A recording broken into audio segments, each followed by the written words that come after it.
Soberanía alimentaria és, per a mi, com una espècie de despertar, de tindre consciència de quan menges no és només alimentar-se, és saber d'on venen les coses. Doncs la sobirania alimentària és un dret. És el dret que tenim les persones a poder decidir i poder triar tot el que comporta el sistema d'alimentació. Exigir una alimentació sana, saludable, de proximitat, de temporada, que siga sostenible també, que dignifique, que exigisca la dignificació dels treballadors i treballadores dels llaures i les llaures, que visibilitzi la tasca de les dones en l'agricultura que està, però moltes vegades està amagada. El dret a l'alimentació, que sabem que no està garantit en tots els llocs, però també el fet de poder triar i de poder incidir en el tema que comporta la producció, des de tota la part també de la contaminació i el tema de poder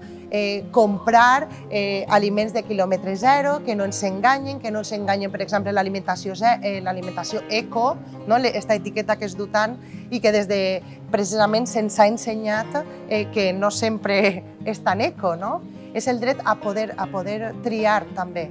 I amb tot això aconseguir que totes les comunitats puguen tindre aquest dret d'alimentar-se com vulguin, no com se'ls imposa, però en aquesta consciència de salut, sostenibilitat, dignitat.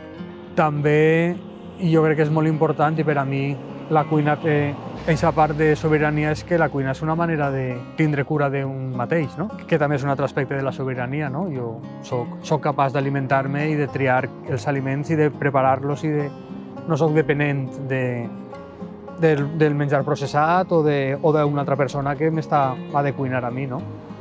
La sobirania alimentària té la seva definició més teòrica, que seria el dret dels pobles a tindre la seva pròpia alimentació saludable, sostenible i en drets laborals, i després, un poc per a que ho entenga la gent, realment el que nosaltres intentem reivindicar i difondre és l'accés de tota la població a una alimentació saludable i sostenible, també en drets socials per a les persones productores.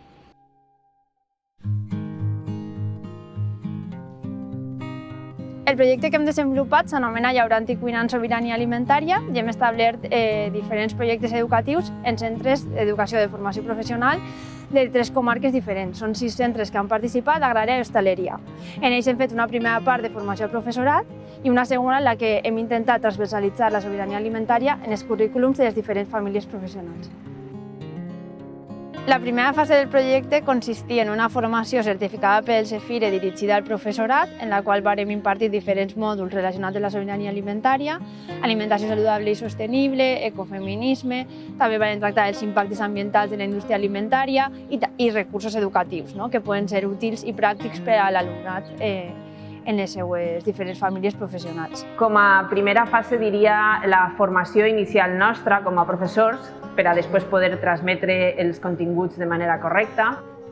La nostra formació és molt important perquè necessitem estar constantment alimentant-nos, inspirant-nos. Crec que és molt important que el professorat se forme en aquest moment de crisi ecosocial i prenga una posició política de l'educació. A Justícia Alimentària tenim molt clar el nostre posicionament i hem desenvolupat un marc teòric pedagògic que té 3 eixos transversals que nosaltres intentem difondre al professorat, que és el feminisme, l'ecologisme i la sobirania alimentària. És una cosa interessant perquè després ho podem aplicar en l'escola. La idea seria traure idees per a després fer coses amb els alumnes, amb els xavals. Perquè la docència té una part de procés creatiu impressionant. Si no ens formem, és com que t'aixues, no se t'ocorreixen. En el moment en què t'estàs formant i t'agrada el que estàs fent, és quan ve aquestes idees o aquestes intencions que després les pots dur a terme. I per a dur-les a terme necessites tindre recursos.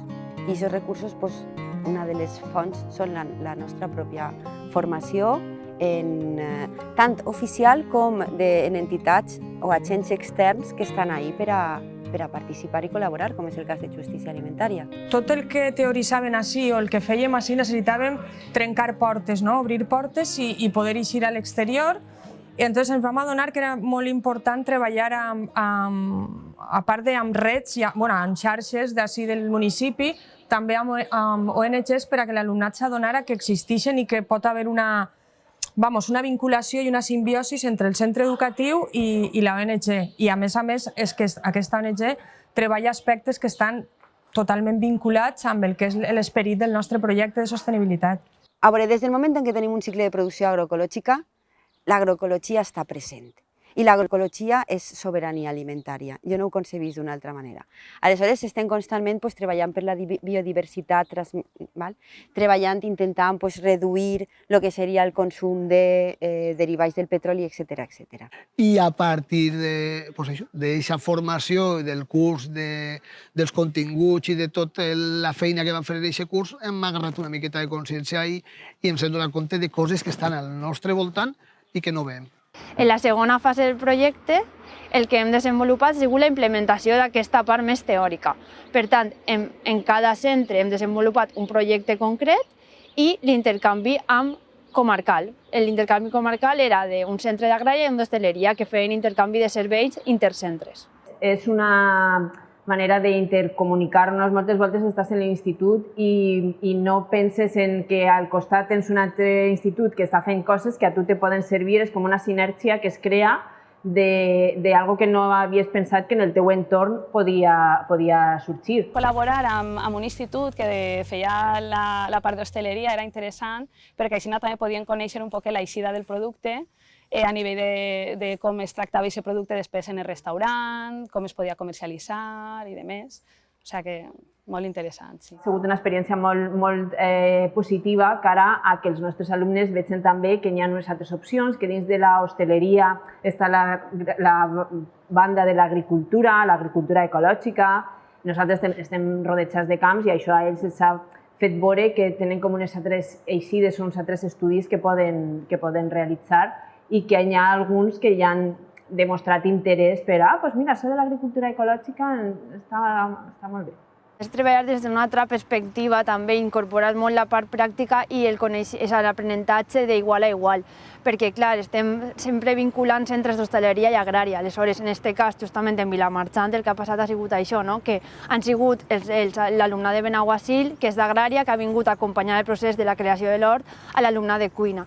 Per tant, ahir també hi ha un aprenentatge entre iguals, que entre elles mateixes veuen que el que estan aprenent té sentit, que el que elles estan fent té una utilitat i que ho poden, a més, ensenyar a persones que són com elles, de la mateixa edat, en el mateix moment de formació, i això els empodera moltíssim. De fet, aquest centre, Vilamarxant, és un èxit en aquest sentit, perquè al final l'hort ha sigut possible gràcies a l'acompanyament de Benaguasil.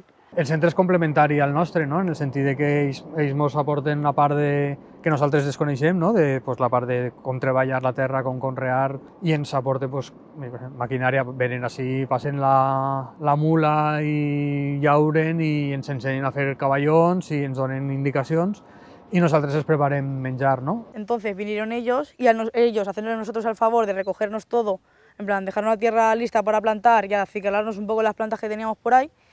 Les hicimos un almuerzo saludable.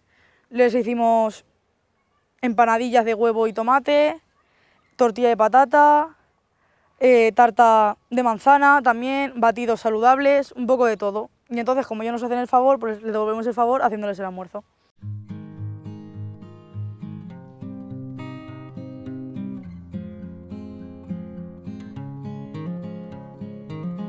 Després de tots aquests mesos treballant amb el professorat i l'alumnat, vam tindre com la trobada culmen del projecte, que va ser l'11 de març a Sagunt, al Centre d'Educació Ambiental, en la qual van participar tots els centres i també tot l'alumnat i tot el professorat. I vam tenir una jornada d'intercanvi molt bonica, en la qual es van fer 4 activitats diferents. D'una banda, l'alumnat va poder conèixer els projectes educatius dels altres centres a través de la visita d'uns pòsters. També vam tenir una exposició sobre l'impacte ambiental que té la nostra alimentació i vam visitar el Centre d'Educació Ambiental. Tots els grups que se feren per a desenvolupar les activitats van ser intercentres, per tant l'alumnat va tindre l'oportunitat de conèixer l'alumnat d'altres centres i d'altres comarques diferents a les seues. I això va ser molt interessant. I l'alumnat, la veritat és que va participar molt activament i va passar una jornada molt bonica.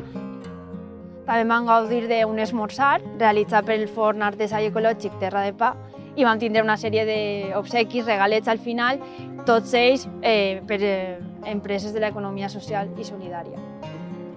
I en el nostre cas, que treballem en cuineres i futures agricultores i agricultors, és imprescindible que siguin conscients de que alimentar-se pot ser d'una manera que agredisca totalment el medi i el nostre entorn o pot ser d'una manera sostenible que possibilite justament vides llauradors i llauradores del nostre territori i que aquesta activitat que cada vegada està més amenaçada pugui ser possible en el nostre entorn, que justament tenim un entorn totalment agrari. En aquest projecte el que intentem és fer entendre a l'alumne i al professorat que tots aquests conceptes, la sobirania alimentària, és fonamental per a construir un futur sostenible.